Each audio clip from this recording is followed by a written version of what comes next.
Assalamualaikum, nama saya Agus Rusmana. Saya pengampu mata kuliah pengantar perpustakaan dan sains informasi. Pada pertemuan hari ini, saya akan membahas tentang penciptaan informasi. Ada 3 pokok bahasan. Yang pertama, prinsip dasar penciptaan informasi, proses informasi, dan perlakuan pada informasi. Prinsip dasar yang pertama adalah bahwa informasi itu tidak tercipta langsung dari kumpulan data, tapi merupakan satu kegiatan pemilihan, suatu usaha dari pustakawan atau informasi. Jadi informasi itu selalu merupakan hasil seleksi.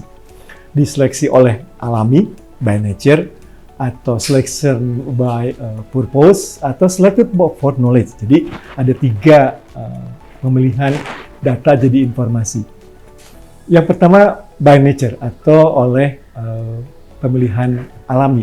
Jadi informasi itu sudah jadi dengan sendirinya. Jadi sebuah benda atau fakta itu tanpa harus diolah, tanpa harus dipilih, sudah otomatis jadi informasi. Karena semua orang sepakat bahwa ini adalah informasi. Misalnya, contoh rambu lalu lintas. Misalnya kalau ada lambang di lalang parkir, itu nggak ada yang mempertanyakan ini apa. Semua udah tahu adalah tanda tempat parkir dan semua sudah tahu cara mengambil keputusan bahwa saya tidak boleh parkir di sini atau dilarang masuk. Semua tahu bahwa itu tanda dilarang masuk dan kemudian orang mengambil keputusan melakukan tindakan tidak memasuki tempat itu.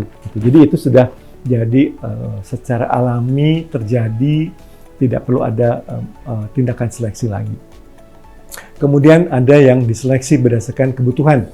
Jadi data ini dipilih oleh pustakawan atau ahli informasi secara khusus untuk klien tertentu. Jadi ada sekumpulan data dipilih oleh pustakawan, kemudian dijadikan pengetahuan oleh seseorang, kemudian untuk diambil keputusan. Jadi si profesional itu memilihkan data yang sangat tepat bagi orang tertentu, maka barulah jadi informasi. Gitu. Jadi si data itu tadinya tidak bermakna, tidak ada data yang menjadikan sesuatu, tapi kemudian oleh pustakawan dipilihkan, kemudian dia jadi informasi. Misalnya, ada orang ingin tahu bagaimana berkemeja dengan baik kalau ingin bersepeda bike to work. Nah, pustakawan mencarikan informasi yang baju yang betul untuk itu, lalu berdasarkan dari kedokteran bahwa baju yang cocok itu adalah baju yang bahannya tidak mudah berkeringat, tidak panas misalnya. Itulah informasi yang dipilihkan oleh pustakawan ketika seseorang membutuhkan sesuatu gitu. Jadi nggak ada data atau fakta yang dengan sendirinya memilih jadi informasi, tapi ada peran pustakawan di dalamnya. Kemudian ada yang diseleksi berdasarkan tujuan pengetahuan. Jadi pustakawan itu atau manajer pengetahuan atau ahli informasi memilih data-data yang ada di dalam perpustakaannya untuk dijadikan pengetahuan oleh usernya. User itu kemudian menggunakan itu untuk membuat dirinya punya pengetahuan. Sebutlah misalnya dia dikasih tahu inilah tentang biologi misalnya, bahwa dampak sesuatu pada badan, bahwa obat sesuatu akibatnya pada tubuh, itu kemudian dipilihkan, dijadikan pengetahuan. Jadi dia tahu bahwa obat itu bisa berpengaruh buruk atau berpengaruh baik pada badannya. Itu yang disebut data yang dipilih jadi pengetahuan. Kemudian ini proses informasi. Tadi yang 3 nature itu, yang 3 cara, itu kalau dilihat di sebelah dalam PPT kita bisa lihat bahwa informasi itu terjadinya adalah terdiri dari data source, ada banyak data source dari sumber mana-mana, kemudian di searching, di retrieve, dan di store oleh information manager atau pustakawan atau informasi. Kemudian si data yang terpilih itu nanti dijadikan informasi, jadikan pengetahuan atau jadi sekedar hiburan gitu ya. Nah, atau si informasi itu yang sudah dipilih itu bisa dijadikan strategi. Misalnya sebutlah ada dokter memilihkan obat untuk itu, untuk kemudian jadi resep gitu. Itu adalah strategi. Kemudian untuk jadikan pengambilan keputusan.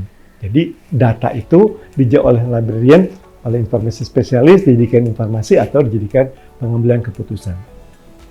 Nah, kemudian bagaimana perlakuan pada informasi? Informasi itu melakukan 2 tindakan utama seperti yang tadi kita lihat di gambar sebelumnya.